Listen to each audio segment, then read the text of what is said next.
Olá, alunos! Estamos aqui para mais uma aulinha de Geografia. Meu nome é professora Joyce e vou trabalhar com vocês mais um temazinho interessante. Mas antes de começarmos, prestem bastante atenção ao aviso bem específico. A frequência do Google Classroom mudou. Tem que observar bem onde diz lá, clique no link número 1, onde diz atividade obrigatória, execute essa atividade, uma vez executada essa atividade, envie e aí pronto. Sua presença foi confirmada. E aí podemos seguir tranquilamente com o nosso transcurso. E agora vamos observar nossa aulinha de hoje do continente africano. Um tema muito peculiar são os povos nômades do deserto africano. Para que a gente entenda um pouquinho sobre essa dinâmica, o nosso objetivo é, novamente, retomar o aspecto da regionalização africana, para vocês não esquecerem, identificar a importância no quesito deserto do Saara, que muitas vezes impulsionou esse nomadismo desses povos, conhecer dois povos dessa região, tanto do norte africano quanto da África subsaariana, porque eles estão bem naquela região do Sahel, que nós já vimos anteriormente. Mas vamos ver dois apenas. Tenham em mente que existiram muito mais e que existem pequenos grupos ainda dispersos na região, mas nós vamos ver dois para identificar bem. E vamos também, para conhecê-los melhor, ressaltar algumas características.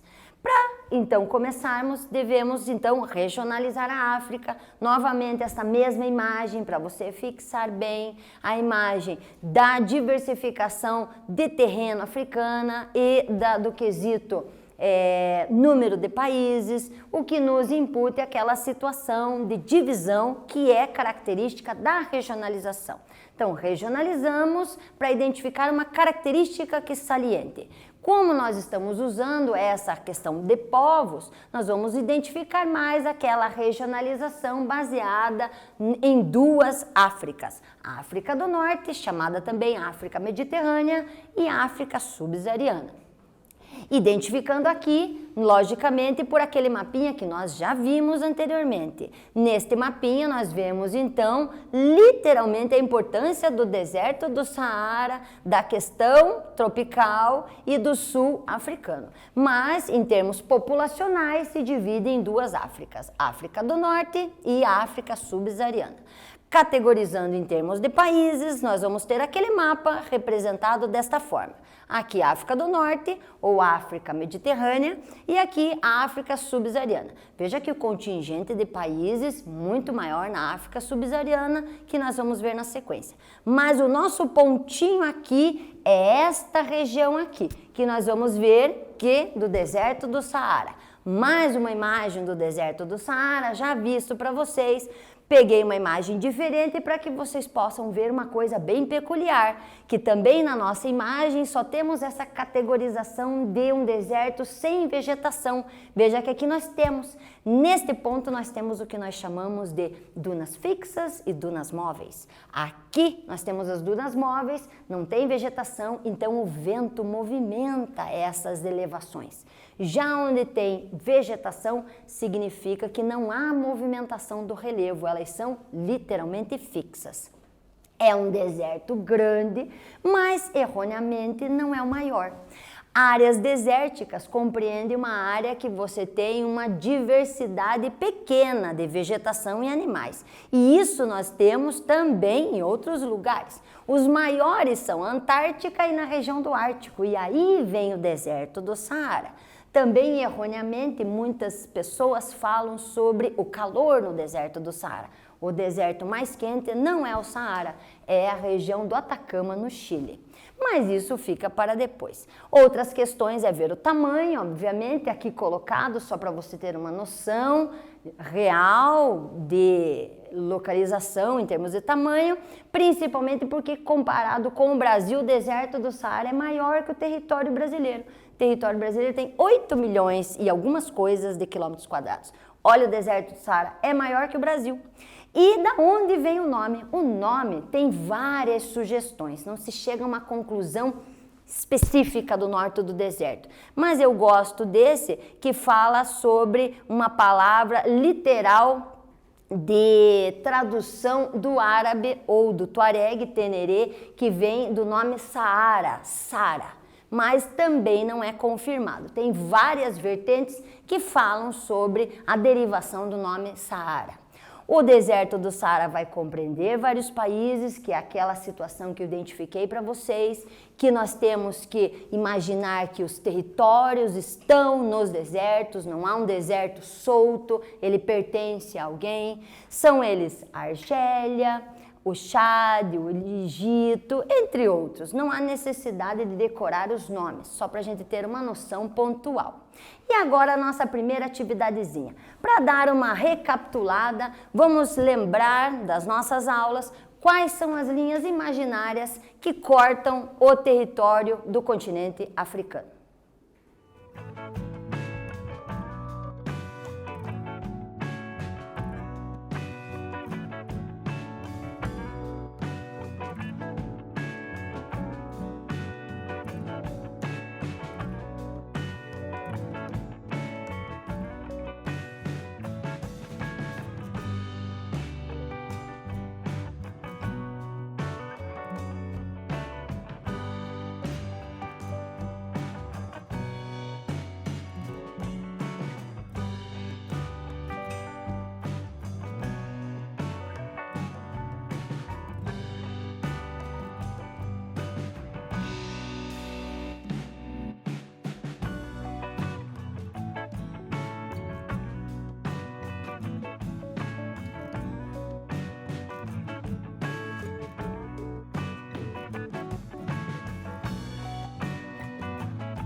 Então, alunos, vamos retomar e corrigir a nossa atividade. Com certeza vocês acertaram. Quais são as linhas que cortam ou atravessam o continente africano? Logicamente, Trópico de Câncer, linha do Equador, Trópico de Capricórnio e Meridiano Grande. Isso nos dá aquela situação de estar nas zonas climáticas temperada, tropical e temperada norte e sul, e também pelo Meridiano Grande, aquela posição tanto no hemisfério ocidental quanto no hemisfério oriental. Então, parece ser algo peculiar, puxa, não vamos dar tanta trela, tanta importância a essa questão das linhas, mas elas são linhas importantíssimas que delimitam várias características importantes para o continente africano.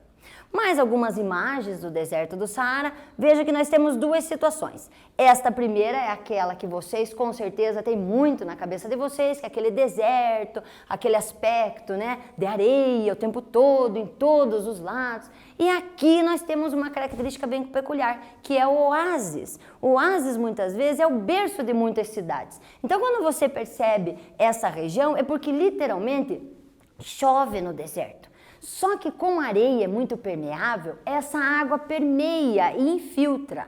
À medida que ela infiltra, ela vai até uma região onde ela se avoluma. Neste volume, logicamente, lembrem que eu expliquei sobre dunas móveis. Quando o vento bate e carrega essas localidades, o relevo literalmente vai se adaptando e algumas regiões faz com que floresça a água que estava no subsolo. Nessas regiões, a vegetação, muitas vezes facilitada pelo vento, consegue se fixar e começa uma concentração de florestas. Estas são oásis que deram origem a muitas cidades africanas, como exemplo a cidade do Cairo. Na região do Sahel, que é esta área que nós temos como grande e importante de transição desértica e florestada, nós vamos ter então novamente um mapinha mostrando toda a área do Sahel, os países pelos quais passa. Veja que pega toda a área longitudinal do continente africano. Nós vamos ter uma extensão situada e que percebemos que já há 4.000 anos temos pessoas morando lá. Então é uma região hoje densamente povoada, mas o mais interessante é que ela não é atual, ela é super antiga. E o mais peculiar é que remonta a uma adaptação a uma região bem complicadinha ligada ao clima desértico ou semiárido. Indo mais adiante, mais algumas imagens bem interessantes do lugar. Olha, a região do Sahel é uma das fotos mais características do Sahel, em que você percebe aqui áreas florestadas com uma dispersão bem equilibrada de árvores. Já aqui uma das coisas que aparece muito em filmes, as tempestades de areia. Então, literalmente muito comuns, o que remonta a uma das características que vamos falar adiante, a utilização da vestimenta. Quando vemos os turbantes, roupas largas, muitas vezes cobrindo o rosto, ela é muito mais ligada ao aspecto de proteção do que uma característica cultural. Hoje cultural, mas muito mais protetiva. Avançando mais um pouquinho, mais uma questãozinha para vocês, alunos. Vamos falar só do Sahel e vamos pensar no Sahel em termos de, primeiro, qual é a verdadeira? É uma cadeia de montanhas no Congo? É uma área comercial da África do Sul? É uma faixa de transição entre o deserto do Saara e a parte sul do deserto? Ou está em Angola, na parte central, e destaca-se com o comércio de marfim, aquela estrutura dos elefantes? Pensem aí numa respostinha, daqui a pouco a gente volta.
Então vamos retomar a atividade, alunos, vamos ver o que vocês literalmente fizeram aí. A atividade fazia um questionamento sobre a região do Sahel. No que diz respeito ao posicionamento, se era no Congo, se era uma área comercial na África do Sul, se era uma faixa de transição ou se era na parte central de Angola. Olhando a resposta, obviamente, com certeza vocês acertaram. É uma faixa de transição do deserto que nós temos vários tipos de paisagens e temos até pastagens ao sul do deserto. Então, com certeza vocês acertaram. Dentro das características identificadas por dois países, dois povos que moram nessa região do Saara e do Sahel, nos dois juntos, porque são povos, como o próprio título da nossa aula dão a ideia de nomadismo, povos que mudam de lugar porque eles se aproveitam muito do que a natureza oferece de maneira momentânea. Então nós temos os berberes. Os berberes são considerados o povo mais antigo do continente africano. Eles têm um idioma específico, eles têm características no que diz respeito à cultura muito específicos, é um povo muito unido, mas uma coisa se adaptou ao mundo da região norte-africana principalmente. Eles são de origem hoje da religião muçulmana, eles não eram. Possivelmente eram politeístas, tem vários estudos sobre isso, mas hoje eles são islâmicos. Eles remontam várias áreas, mas principalmente mostram-se presente na área do Marrocos e da Argélia. Uma característica saliente e muito visível do povo berbere é a característica de autoconfiança. São muito alegres, muito festivos, gostam de eventos em grupo, muito complicado na atual conjuntura, mas gostam muito. E tem outras características que fazem com que eles se sobressaiam. Uma das que eu acho mais interessante é o uso da tatuagem, milenarmente utilizada, principalmente na mulher. E a tatuagem no queixo, ela é utilizada principalmente para identificação familiar. Então, quando nós observamos esta imagem, nós temos aqui visualmente a imagem que traduz a que grupo, a que família pertence a esta pessoa. A família na região do povo berbere, ela é utilizada com uma terminologia diferente, ela é utilizada com uma terminologia de clã. E ela de origem é matriarcal e depois patriarcal. É uma coisa que eu acho bem interessante do povo berbere. O povo berbere, veja aqui, tem essa característica de fazer grupinhos em círculo. Nesses grupos, eles aproveitam muito para a troca de artesanato, venda de joias, alimentos para serem trocados ou vendidos. Eles são primordialmente comerciantes. Vivem muito dessas mudanças, usando principalmente um meio de transporte, o camelo. São adeptos e usam muito o camelo.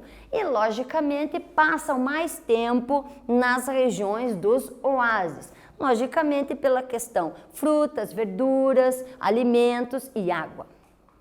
Onde vivem os povos berberes? Então, esse mapinha mostra direitinho que eles pegam bem o extremo norte da região da África do Norte. São, então, intensos seus deslocamentos, mas eles tendem a ficar só nessa área para facilitar o comércio e facilitar arrecadação de mercadorias, que se assentam principalmente no marfim, naquele objeto dos elefantes, e as cerâmicas. Fazem até transporte e venda de escravos até hoje.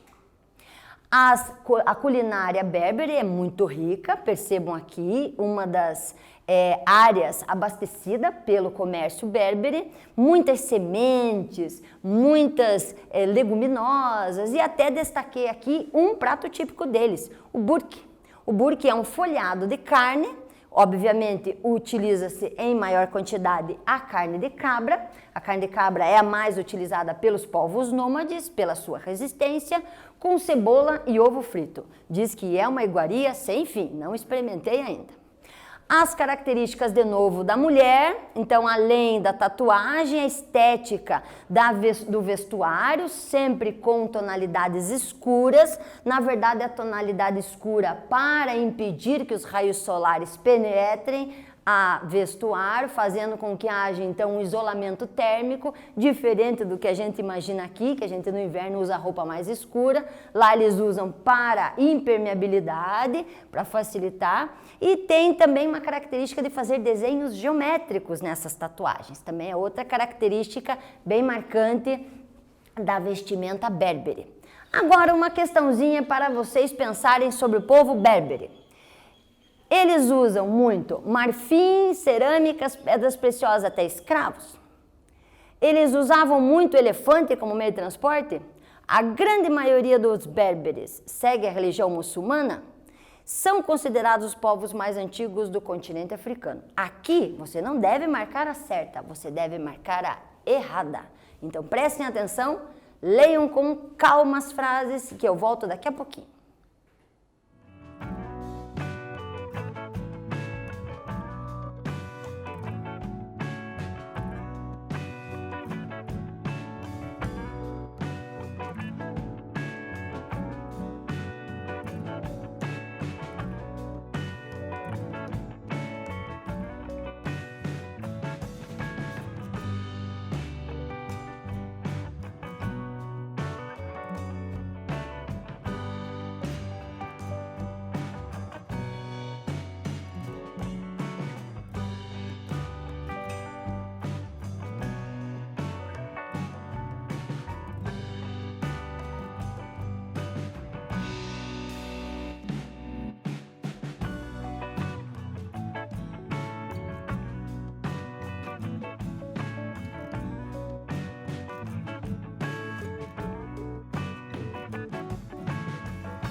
alunos, vamos retomar e ver como foi a execução dessa atividade.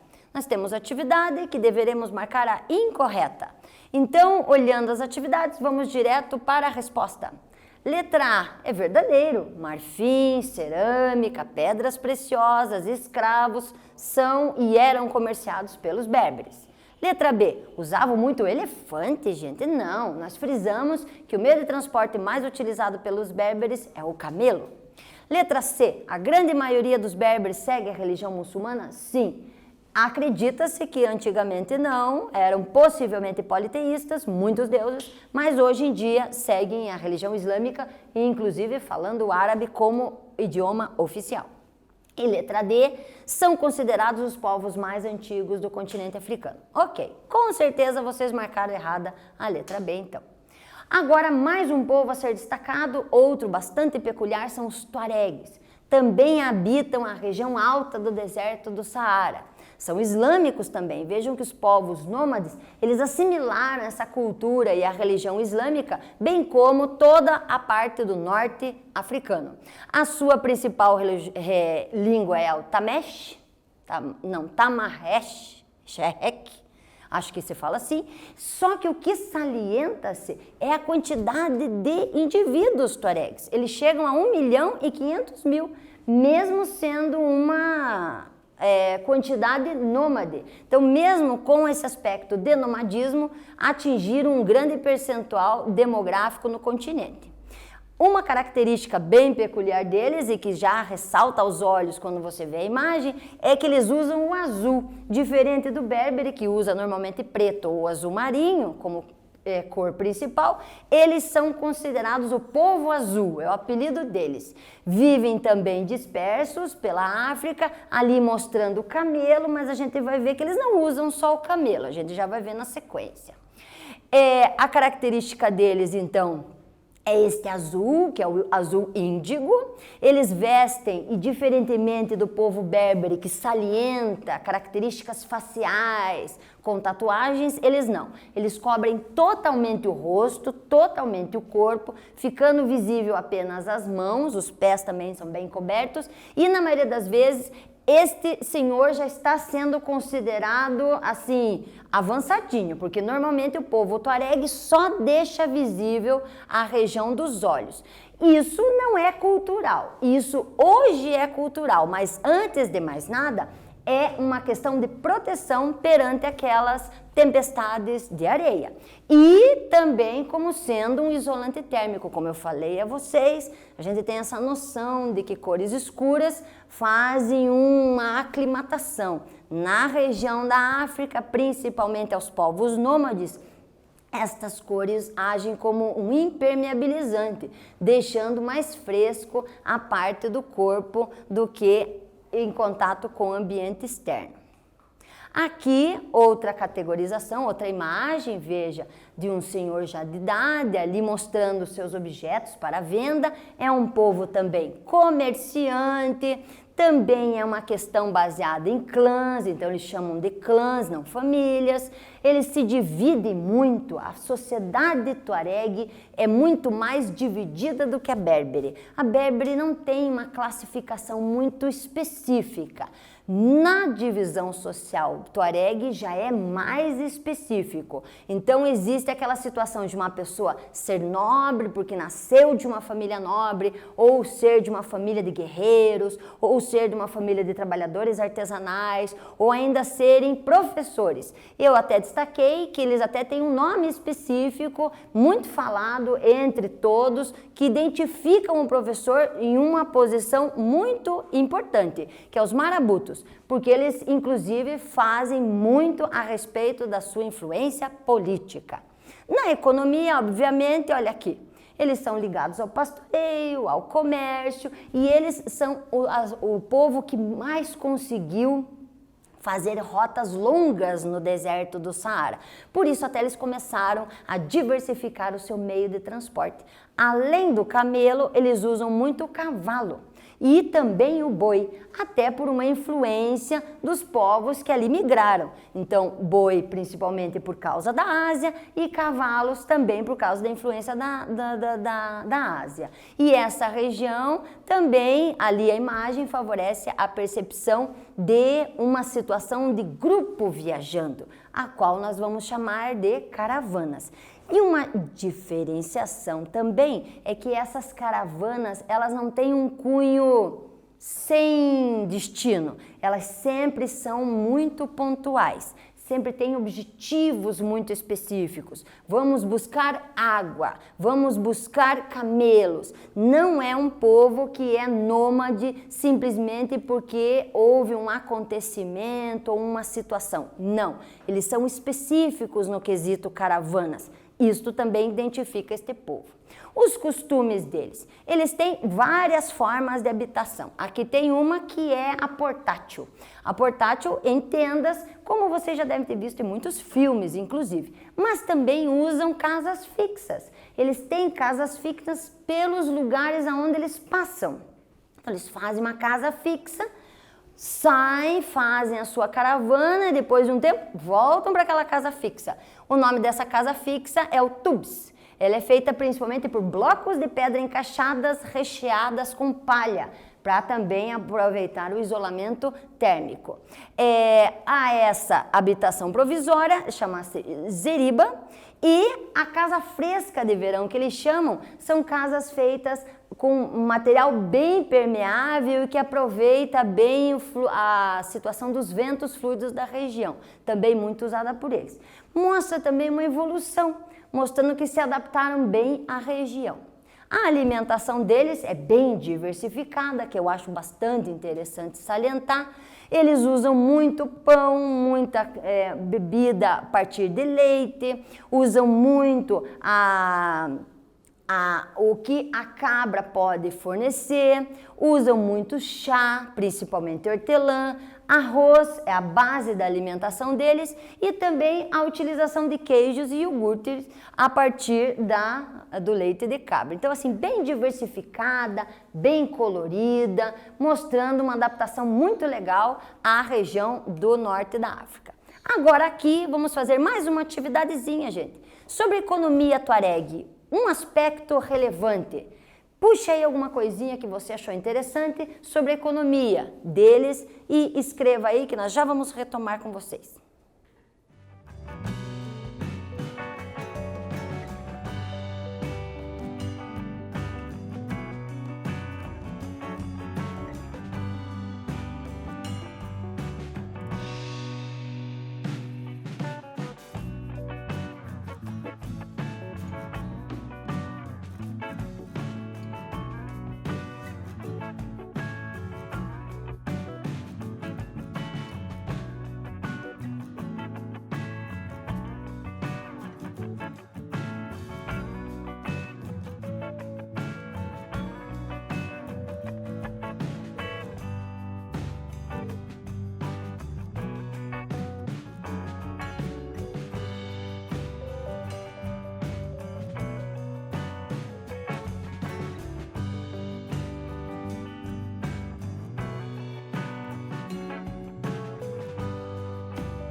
alunos, vamos ver o que vocês escreveram aí? Logicamente, vocês podem ter diferenciado um pouquinho sobre o que eu vou colocar, mas o importante é vocês terem escolhido um aspecto e explicado sobre ele. Então aqui, dentro das características, vamos citar algumas e aí vocês aproveitam e aumentam a característica escolhida.